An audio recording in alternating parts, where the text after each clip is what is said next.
आज मैं फ्लेवर्ड अंबोली बनाने जा रही हूँ, जिसके लिए मैंने सामग्री ली है 100 ग्राम और 50 ग्राम कप भर के बारीक रवा या बॉम्बे रवा।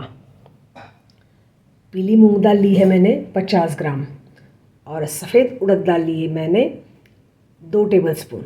अब मैं इसे भिगोऊंगी। तीनों सामग्री को मैंने भिगा लिया है। जितना रवा था उतना ही मैंने पानी डाल के उसे गीला कर लिया है। मूंग की दाल को मैंने हल्के हाथ से मसल के धो लिया है और दाल से 4 गुना पानी, यानी मैंने पाव कप मूंग की दाल ली थी तो पाव कप 4 बार भर के मैंने इसमें पानी डाला हुआ है। उड़द की दाल भी हल्के हाथ से मसल के धो ली है और मैंने 8 टेबलस्पून पानी मैंने उड़द की दाल के ऊपर डाला हुआ है। और अगर कंटेनर की बात करें तो 13.5 सेंटीमीटर ऊंचा और 11 सेंटीमीटर चौड़ा मेरा डिब्बा है जिसमें मैंने रवा भरा हुआ है।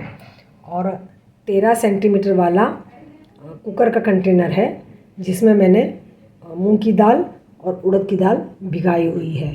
अब इन तीनों सामग्री को मैं 6 घंटे के लिए भीगने के लिए रखूँगी।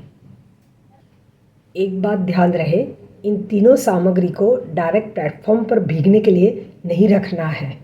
नीचे स्टैंड रखना है और स्टैंड के ऊपर ये तीनों सामग्री को भीगने के लिए रखना है। 6 घंटे हो चुके हैं, तीनों चीज़ें अच्छे से भीग चुकी है। अब सबसे पहले मैं मूंग की दाल को छन्नी में डाल के उसका पानी निथार दूंगी और फिर धो लूँगी साफ़ पानी से। फिर बाद में इसे पीसूँगी। उड़द की दाल को भी ऐसे ही करूँगी। अब मैं इसे पीसने जा रही हूँ। दाल को मैंने धो ली थी और जो छानी हुई थी दाल उसका पानी मैंने फेंक दिया। फिर मैंने चटनी जार में दाल को डाला और 1.5 टेबलस्पून पानी डाल के मैंने 15 सेकंड के लिए इसे पीस लिया। अब मैं इसको भिगे हुए रवे के साथ मिलाऊंगी। बाद में मैंने उड़द की दाल धो ली थी, मूंग की दाल की तरह ही पानी फेंक दिया और चटनी जार में इसको दाल को भर के मैंने दाल से पहले 2 गुना पानी डाला, यानी 2 टेबलस्पून पानी डाला और फिर मैंने उसे एक 5-7 सेकंड के लिए मिक्सर में चला लिया। बाद में वापस मैंने मिक्सर खोल के उसमें वापस 2 टेबलस्पून और ज़्यादा पानी डाल के 20 सेकंड के लिए पीस के एकदम महीन पेस्ट जैसा बना लिया। अब आगे की प्रोसेस ये है कि ये जो दाल है इसको मैं रवे के साथ मिलाऊंगी और ये जो उड़द की दाल है इसे मैं 15-20 सेकंड के लिए एक ही डायरेक्शन में फेंटूंगी ताकि वो फ्लफ़ी और हल्की हो जाए। उड़द की दाल को मैंने फेंट के एकदम हल्की और सफ़ेद बना ली है। इसकी वजह से ये होगा कि फर्मेंटेशन हमारा फास्ट होता है।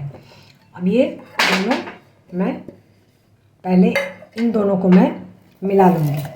रवा और मूंग की दाल जो मैंने मिक्स किया हुआ है, यानी मूंग की दाल को मैंने रवे पर डाला हुआ है, पहले उसे एक मिला के एक समान कर लूँगी। रवा और मूंग की दाल को मैंने अच्छे से मिला लिया है। अब इसके ऊपर मैं उड़द की दाल जो पिसी हुई थी इसे मैं डाल दूँगी। उड़द की दाल को भी मैंने मिलाए हुए रवा और मूंग की दाल के मिश्रण में मिला के अच्छे से मिक्स कर ली है। अब इसे मैं 6 घंटे के लिए फर्मेंटेशन के लिए रखूँगी। और ये ध्यान रखना है कि ये डिब्बा है ना, डायरेक्ट प्लेटफॉर्म पर नहीं रखना है। इसके नीचे स्टैंड रख के फिर बाद में इसे ढककर 6 घंटे के लिए रखना है। 6 घंटे हो चुके हैं। मैंने बैटर को एक बाउल में ट्रांसफ़र कर लिया है और बहुत ही बढ़िया फर्मेंटेशन हुआ है। एकदम हल्का और फ्लफ़ी मिक्सचर तैयार हुआ है। अब इसमें मैं नमक डालूँगी। टोटल 6 ग्राम टाटा लाइट नमक मैंने इस मिश्रण में डाल के उसको मिला लिया हुआ है और 5-10 मिनट के लिए मैंने नमक को घुलने के लिए रखा हुआ है। यहाँ पे मैंने 28 सेंटीमीटर की हॉकिंस की फ्यूचुरा तवी रखी हुई है और सिगड़ी वाले सबसे बड़े बर्नर पर 1 मिनट के लिए इस तवे को गरम कर लिया है। अब मैं आगे की प्रोसेस करूँगी। अब एक चम्मच भर के मैं इसके ऊपर मिश्रण डाल के फैलाऊंगी।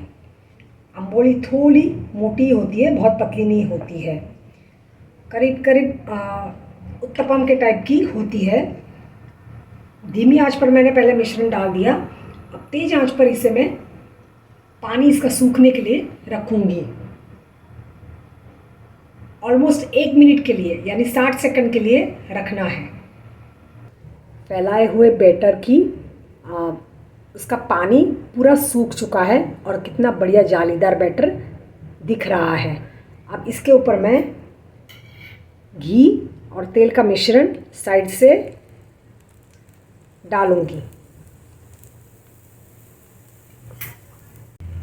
इसके सेंटर में भी थोड़ा घी और तेल डालना है। मैंने मूंगफली का तेल और देसी गाय का पीला घी दोनों मिलाया हुआ है, वो मिलाकर मैंने इसके ऊपर डाला हुआ है। अम्बोली को मैंने पलटा ली है। अगर आपको ज़्यादा डार्क कलर की चाहिए तो उसे 1.25 से 1.5 मिनट तक इसके ऊपर तवे के ऊपर रखनी है और फिर पलटानी है। अब इसे हम थोड़ी देर वापस दूसरी तरफ पकाएंगे और पलटाएंगे। ये देखो, बहुत ही बढ़िया जालीदार और थोड़ी सुनहरी अम्बोली तैयार हुई है। ज़्यादा चाहिए तो ज़्यादा देर तक हम रख सकते हैं इसे।